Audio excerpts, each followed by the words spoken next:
Hi ಸ್ನೇಹಿತರೆ, ನಮಸ್ಕಾರ. I hope ನೀವೆಲ್ಲರೂ ಚೆನ್ನಾಗಿದ್ದೀರ ಅಂದ್ಕೊಳ್ತೀನಿ.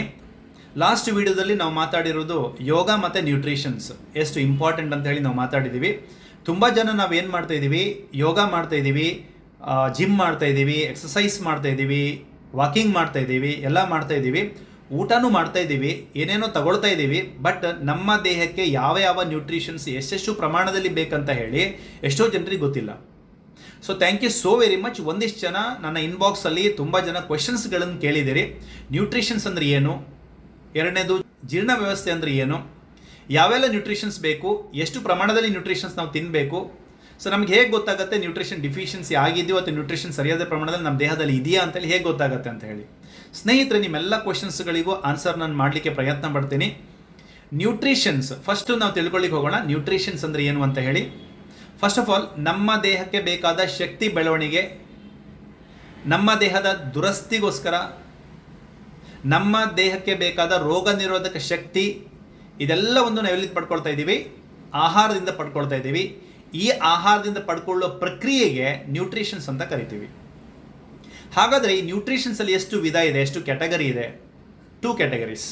ಒಂದು ಮ್ಯಾಕ್ರೋ ನ್ಯೂಟ್ರಿಯೆಂಟ್ಸ್, ಇನ್ನೊಂದು ಮೈಕ್ರೋ ನ್ಯೂಟ್ರಿಯೆಂಟ್ಸ್. ಮ್ಯಾಕ್ರೋ ಅಂದರೆ ತುಂಬ ಲಾರ್ಜ್ ಕ್ವಾಂಟಿಟಿಯಲ್ಲಿ, ತುಂಬ ಹ್ಯೂಜ್ ಕ್ವಾಂಟಿಟಿಯಲ್ಲಿ ನಮ್ಮ ದೇಹಕ್ಕೆ ಬೇಕಾದ ಒಂದು ನ್ಯೂಟ್ರಿಷನ್ಸ್ಗೆ ಮ್ಯಾಕ್ರೋ ಅಂತ ಕರಿತೀವಿ. ಮೈಕ್ರೋ ಅಂದರೆ ಸ್ವಲ್ಪ ಪ್ರಮಾಣದಲ್ಲಿ ಬೇಕಾದ ನ್ಯೂಟ್ರಿಷನ್ಸ್ಗೆ ಮೈಕ್ರೋ ನ್ಯೂಟ್ರಿಯೆಂಟ್ಸ್ ಅಂತ ಕರಿತೀವಿ. ಈ ಮ್ಯಾಕ್ರೋ ನ್ಯೂಟ್ರಿಯೆಂಟ್ಸ್ ಅಂಡರ್ಲಿ ಬರುವಂಥದ್ದು ಒಂದು ಕಾರ್ಬೋಹೈಡ್ರೇಟ್ಸ್, ಪ್ರೋಟೀನ್ ಮತ್ತು ಫ್ಯಾಟ್. ಮೈಕ್ರೋದಲ್ಲಿ ಬರುವಂಥದ್ದು ವಿಟಾಮಿನ್ಸ್ ಆ್ಯಂಡ್ ಮಿನರಲ್ಸ್. 5 ನ್ಯೂಟ್ರಿಯೆಂಟ್ಸ್ ನಮ್ಮ ದೇಹಕ್ಕೆ ವೆರಿ ವೆರಿ ಇಂಪಾರ್ಟೆಂಟ್. ಮ್ಯಾಕ್ರೋ ನಾನು ಆವಾಗಲೇ ಹೇಳಿದೆ ತುಂಬ ಕ್ವಾಂಟಿಟಿಯಲ್ಲಿ ಬೇಕು, carbohydrate, protein and fat. Vitamins, minerals ಸ್ವಲ್ಪ ಕ್ವಾಂಟಿಟಿಯಲ್ಲಿ ಬೇಕು, ಬಟ್ ವೆರಿ ವೆರಿ ಇಂಪಾರ್ಟೆಂಟ್. ಯಾಕಂತ ಕೇಳಿದರೆ ಮೈಕ್ರೋ ನ್ಯೂಟ್ರಿಯೆಂಟ್ಸ್ ನಮ್ಮ ದೇಹದಲ್ಲಿ ಪ್ರಮುಖ ಪಾತ್ರ ವಹಿಸುತ್ತೆ. ಒಂದು, ಅದೇನು ಮಾಡುತ್ತೆ, ನಮ್ಮ ದೇಹಕ್ಕೆ ಬೇಕಾದ ನ್ಯೂಟ್ರಿಯೆಂಟ್ಸ್ಗಳನ್ನು ಹೀರ್ಕೊಳ್ಳಿಕ್ಕೆ, ಅಬ್ಸಾರ್ಬ್ ಮಾಡ್ಕೊಳ್ಳಿಕ್ಕೆ ಇದು ಹೆಲ್ಪ್ ಮಾಡುತ್ತೆ. ಒಂದು ವೇಳೆ ಇದಿಲ್ಲ, ಮೈಕ್ರೋ ನ್ಯೂಟ್ರಿಯೆಂಟ್ಸ್ ನಮ್ಮ ದೇಹದಲ್ಲಿ ಇಲ್ಲ, ಕಡಿಮೆ ಇದ್ದರೆ ನಾವು ಏನೇ ಆಹಾರ ತಿಂದ್ರೂ, ಏನೇ ತಿಂದ್ರೂ, ಮ್ಯಾಕ್ರೋ ನ್ಯೂಟ್ರಿಯೆಂಟ್ಸ್ ಏನೇ ತಿಂದ್ರೂ ಅದು ಹೀರಲ್ಪಡುವುದಿಲ್ಲ ನಮ್ಮ ಬಾಡಿಯಲ್ಲಿ. ಅದೇನಾಗುತ್ತೆ, ಮಲಮೂತ್ರದಲ್ಲಿ ಹಂಗೆ ಹೋಗ್ಬಿಡುತ್ತೆ. ಸೊ ಇದಕ್ಕೋಸ್ಕರ micro nutrients very very important, ಸ್ವಲ್ಪ ಪ್ರಮಾಣದಲ್ಲಿ, ಬಟ್ ವೆರಿ ವೆರಿ ಇಂಪಾರ್ಟೆಂಟ್. ಈಗ ಮ್ಯಾಕ್ರೋ ನ್ಯೂಟ್ರಿಯೆಂಟ್ಸ್ ಅಂದರೆ ಏನಂತ ಗೊತ್ತಾಯಿತು, ನ್ಯೂಟ್ರಿಯೆಂಟ್ಸ್ ಅಂದರೆ ಏನಂತ ಗೊತ್ತಾಯಿತು, ಮೈಕ್ರೋ ನ್ಯೂಟ್ರಿಯೆಂಟ್ಸ್ ಏನಂತ ಗೊತ್ತಾಯಿತು. ಬಟ್ ಇವಾಗ ಒಂದು ಎಕ್ಸಾಂಪಲ್ ಕೊಡ್ತೀನಿ, ಎಷ್ಟು ಪ್ರಮಾಣದಲ್ಲಿ ಬೇಕು.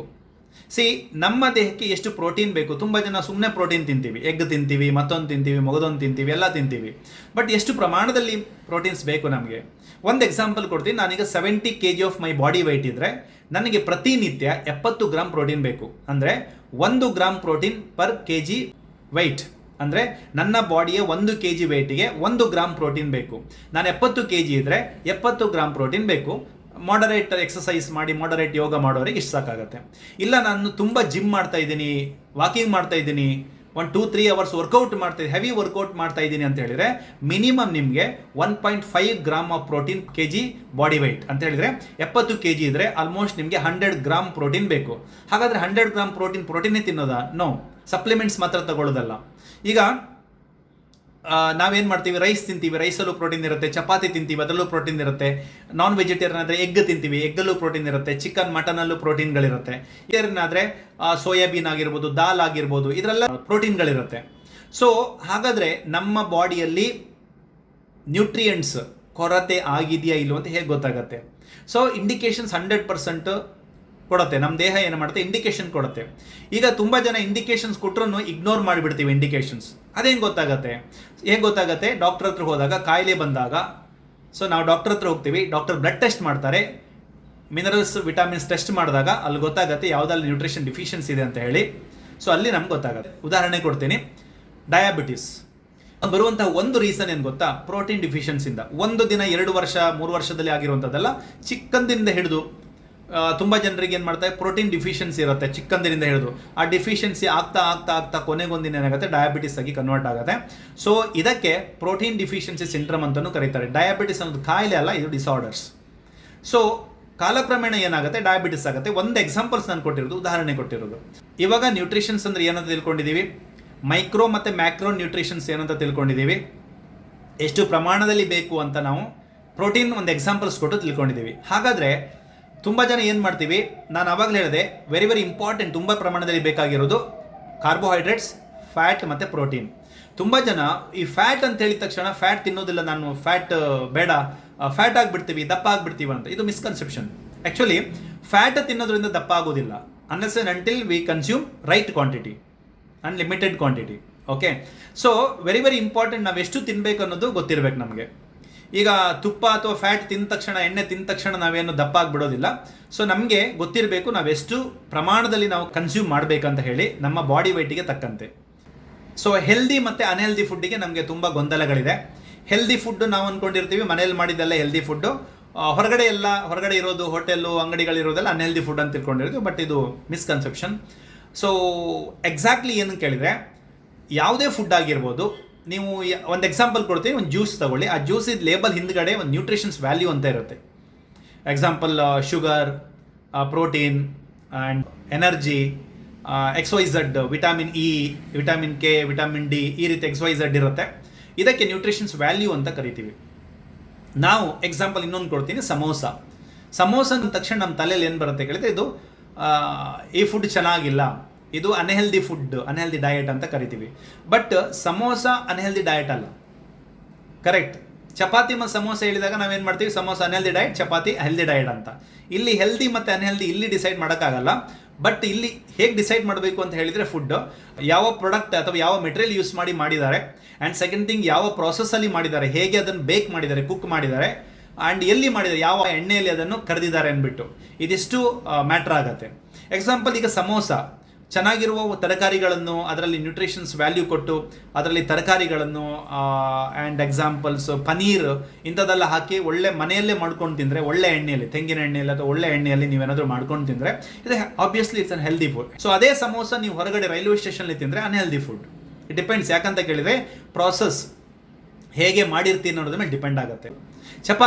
ಚಪಾತಿ ನಾವು ಹೆಲ್ದಿ ಫುಡ್ ಅಂತ ನಾವು ಹೇಳಿರ್ತೀವಿ. ಬಟ್ ಚಪಾತಿ ನೀವು ಹೇಗೆ ಪ್ರಾಸೆಸ್ ಮಾಡಿದ್ದೀರಿ, ಅದು ಯಾವ ಮೆಟೀರಿಯಲ್ ಹಾಕಿದ್ದೀರಿ ಅದಕ್ಕೆ, ಆ್ಯಂಡ್ ಅದನ್ನು ಎಲ್ಲಿ ಬೇಕ್ ಮಾಡಿದ್ದೀರಿ, ಎಷ್ಟೊತ್ತು ಬೇಕ್ ಮಾಡಿದ್ದೀರಿ, ಹೇಗೆ ಬೇಕ್ ಮಾಡಿದ್ದೀರಿ, ಹೇಗೆ ಪ್ರಾಸೆಸ್ ಮಾಡಿದ್ದೀರಿ, ತಯಾರು ಮಾಡಿದ್ದೀರಿ ಅನ್ನೋದ್ರ ಮೇಲೆ ಡಿಪೆಂಡ್ ಆಗಿರುತ್ತೆ ಹೆಲ್ದಿ ಅನ್ಹೆಲ್ದಿ ಅಂತೇಳಿ. ಅದರಲ್ಲಿರುವ ನ್ಯೂಟ್ರಿಷನ್ಸ್ ವ್ಯಾಲ್ಯೂ ಮೇಲೆ ಡಿಪೆಂಡ್ ಆಗಿರುತ್ತೆ ಹೆಲ್ದಿ ಆರ್ ಅನ್ಹೆಲ್ದಿ ಅಂತ ಹೇಳಿ. ಓಕೆ, ಈಗ ನಾವು ತಿನ್ನುವಂತಹ ಫುಡ್, ಈಗ ಎಕ್ಸಾಂಪಲ್ ನಾವೇನು ಮಾಡ್ತೀವಿ, ರೈಸ್ ತಿಂತೀವಿ. ರೈಸ್ ತಿಂದಾಗ ಆ ರೈಸಲ್ಲಿ ಮ್ಯಾಕ್ಸಿಮಮ್ ಏನಿರುತ್ತೆ, ಕಾರ್ಬೋಹೈಡ್ರೇಟ್ಸ್ ಇರುತ್ತೆ. ಚಪಾತಿ ತಿನ್ಬೋದು, ರೈಸ್ ತಿನ್ಬೋದು, ಇದರಲ್ಲಿ ಏನಿರುತ್ತೆ, carbohydrates is A complex compound. ಅಂದರೆ ಕಾಂಪ್ಲೆಕ್ಸ್ ಕಂಪೌಂಡು ಇದೇನಾಗುತ್ತೆ, ಡೈಜೆಷನ್ ಆಗುತ್ತೆ. ನಮ್ಮ ಹೊಟ್ಟೆಯಲ್ಲಿ ಹೋದ ತಕ್ಷಣ ಡೈಜೆಷನ್ ಆಗುತ್ತೆ, ಸಿಂಪಲ್ ಕಂಪೌಂಡಿಗೆ ಪರಿವರ್ತನೆ ಆಗುತ್ತೆ. ಸಿಂಪಲ್ ಕಂಪೌಂಡ್ ಅಂತ ಹೇಳಿದರೆ ಮೊನೊಸ್ಯಾಕರೈಡ್ಸ್ ಅಂತ ಹೇಳಿದರೆ ಗ್ಲೂಕೋಸ್, ಶುಗರ್ ಅಂತ ಕರಿತೀವಿ ನಾರ್ಮಲ್ ಆಡೋ ಮಾತಲ್ಲಿ. ಸೈಂಟಿಫಿಕ್ ಆಗಿ ಇದರ ಹೆಸರು ಗ್ಲೂಕೋಸ್ ಅಂತ ಕರಿತೀವಿ. ಗ್ಲೂಕೋಸಿಗೆ ಕನ್ವರ್ಟ್ ಆಗುತ್ತೆ. ನೀವು ಯಾವುದೇ ಆಹಾರ ಪದಾರ್ಥಗಳನ್ನು ತಿಂದ್ರೂ ಹೊಟ್ಟೆಗೆ ಹೋದ ತಕ್ಷಣ ಏನಾಗುತ್ತೆ, ಗ್ಲೂಕೋಸ್ ಆಗಿ ಕನ್ವರ್ಟ್ ಆಗುತ್ತೆ. ಕಾರ್ಬೋಹೈಡ್ರೇಟ್ಸ್ ಏನಾಗುತ್ತೆ, ಕಾಂಪ್ಲೆಕ್ಸಿಂದ ಮೊನೊಸ್ಯಾಕರೈಡ್ ಅಂದರೆ ಸಿಂಪಲ್ ಕಂಪೌಂಡ್ ಆಗಿ ಕನ್ವರ್ಟ್ ಆಗುತ್ತೆ. ನಾವು ತಿನ್ನುವಂಥ ಪ್ರೋಟೀನ್, ಇದು amino acids. Protein is also A complex compound. ಅದು ಡೈಜೆಷನ್ ಆದಮೇಲೆ ಏನಾಗುತ್ತೆ, ಡೈಜೆಷನ್ ಆಗಿ ಅದನ್ನು ಸಿಂಪಲ್ ಕಂಪೌಂಡ್ ಅಂತ ಹೇಳಿದರೆ ಅಮೈನೋ ಆ್ಯಸಿಡ್ ಆಗಿ ಬದಲಾವಣೆ ಆಗುತ್ತೆ. ಈಗ ನಾವು ಫ್ಯಾಟ್ ತಿಂದರೆ ಫ್ಯಾಟಿ ಆ್ಯಸಿಡ್, ಫ್ಯಾಟ್ ಇದೆಯಲ್ಲ ಅದು ಸಹ ಕಾಂಪ್ಲೆಕ್ಸ್ ಕಂಪೌಂಡ್. ಅದು ಡೈಜೆಷನ್ ಆದಮೇಲೆ ಸಿಂಪಲ್ ಕಂಪೌಂಡ್ ಅಂದರೆ ಫ್ಯಾಟಿ ಆ್ಯಸಿಡ್ ಆಗಿ ಬದಲಾವಣೆ ಆಗುತ್ತೆ. ಸೊ ನಮ್ಮ ದೇಹಕ್ಕೆ ಫ್ಯಾಟ್ ಎಷ್ಟು ಬೇಕು, ಕಾರ್ಬೋಹೈಡ್ರೇಟ್ಸ್ ಎಷ್ಟು ಬೇಕು, ಪ್ರೋಟೀನ್ ಇವತ್ತು ತಿಳ್ಕೊಂಡಿದ್ದೀವಿ ಎಷ್ಟು ಬೇಕಂತೇಳಿ, ವಿಟಾಮಿನ್ಸ್ ಆ್ಯಂಡ್ ಮಿನರಲ್ಸ್ ಯಾವುದೆಲ್ಲ ಬೇಕು, ಇದೆಲ್ಲದರ ಕೊರತೆಯಿಂದ ನಮಗೆ ಏನೇನು ಆಗುತ್ತೆ. ಆ್ಯಂಡ್ ಯೋಗ ಮಾಡೋರು ಆ್ಯಂಡ್ ಡಯಟ್ ಹೇಗೆ ಮಾಡಬೇಕು, ಯೋಗ ಮಾಡೋರು ಏನೇನು ತಿನ್ನಬೇಕು, ಏನೇನು ತಿನ್ನಬಾರ್ದು, ಆ್ಯಂಡ್ ಜಿಮ್ ಮಾಡೋರು ಎಷ್ಟು ಅವರ್ ಜಿಮ್ ಮಾಡಬೇಕು, ಏನೆಲ್ಲ ಫುಡ್ಗಳನ್ನು ತಗೊಳ್ಬೇಕು, ಇದೆಲ್ಲ ನೆಕ್ಸ್ಟ್ ವೀಡಿಯೋದಲ್ಲಿ ಸೊ ತಿಳ್ಕೊಳ್ಳೋಣ. Thank you so very much ನಿಮ್ಮೆಲ್ಲರಿಗೂ ಸಹ. ಆ್ಯಂಡ್ ಯಾರೆಲ್ಲ ನಮ್ಮ ಈ ಚಾನಲನ್ನು ಸಬ್ಸ್ಕ್ರೈಬ್ ಮಾಡ್ಕೊಂಡಿಲ್ಲ ದಯವಿಟ್ಟು ಸಬ್ಸ್ಕ್ರೈಬ್ ಮಾಡ್ಕೊಳ್ಳಿ. ಸೊ ಇನ್ನೂ ಅತಿ ಹೆಚ್ಚಿನ ಆರೋಗ್ಯಕ್ಕೆ ಸಂಬಂಧಪಟ್ಟಂಥ ವೀಡಿಯೋಗಳನ್ನು ನಾನು ಹಾಕ್ತಾ ಹೋಗ್ತೀನಿ. Thank you so very much. Bye.